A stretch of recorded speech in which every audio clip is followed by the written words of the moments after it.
Hi guys, எல்லோருக்கும் வணக்கம். இன்னைக்கு நம்ம பார்க்க போற ஒரு விஷயம் என்னன்னா, நம்முடைய மைண்ட் செட் ரொம்ப பர்ஃபெக்டா வச்சுக்கணும் அப்படின்னா நம்ம என்ன செய்யணும் அப்படின்னா, ஃபர்ஸ்ட் நம்பர் 1, நாம காம்னஸை மெயின்டைன் பண்ண கற்றுக்கணும். நம்ம காம்னஸை மெயின்டைன் பண்ணுறோமா? இல்லை. நிறைய நேரம் நமக்கே தெரியாமல் ஷவுட்டிங், கத்துறது, நமக்கே தெரியாமல் சில விஷயங்களை நமக்கு செஞ்சுருவோம். இந்த கோவப்படுறதெல்லாம் நமக்கே தெரியாமல் பண்ணுறது தான். அதனால தான் மைண்ட் செட் பண்ணுறது ரொம்ப கஷ்டமாக இருக்குது. அதுக்கு தான் சில பேர் என்ன சொல்கிறாங்கன்னா, ப்ராக்டிஸ்ன்னு சொல்லி நம்ம ஒரு 40 days தொடர்ந்து ஒரு விஷயத்த செஞ்சோம் அப்படின்னா நம்மளால் மைண்ட் செட் பண்ண முடியும் அப்படின்னு சொல்லுவாங்க.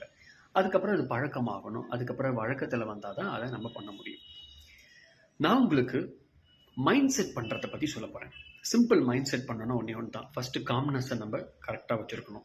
காம்னஸ்லேருந்து வெளியே வந்துடக்கூடாது, அதை மெயின்டைன் பண்ணணும். 2வது வைராக்கியம். ஒரு விஷயத்துலேருந்து வைராக்கியத்துலேருந்து இதை தான் பண்ண போகிறேன், வேறு இதை நான் பண்ண போகிறதில்ல அப்படின்னு அதை மட்டும் உங்கள் கவனத்தில் வச்சுருக்கணும். 3வது தைரியம். இந்த 3 விஷயம் ஒரு மனுஷன் கரெக்டாக செஞ்சான் அப்படின்னா அவங்க அந்த மைண்ட் செட்டை மிஸ் பண்ண மாட்டாங்க, மைண்ட் செட்லேயே இருப்பாங்க. இப்போ நான் என்னுடைய மாஸ்டர் இதுதான் எனக்கு சொன்னார். இந்த 3 விஷயத்தை நான் கரெக்டாக ஃபாலோ பண்ணுறதுனால மைண்ட் செட்டை கரெக்டாக வச்சுருப்பேன். அந்த ஸ்பாட்டில் டக்கு நம்ம மாற்றிக்கலாம் நம்ம மைண்ட் செட்டை. இப்போ புதுசாக ஒரு விஷயம் பண்ணுறோம், மைண்ட் செட்டை அதிலே வைக்கலாம். மறக்காமல் ட்ரை பண்ணுங்கள். Thank you very much. மறக்காமல் ஃபாலோ பண்ணுங்கள்.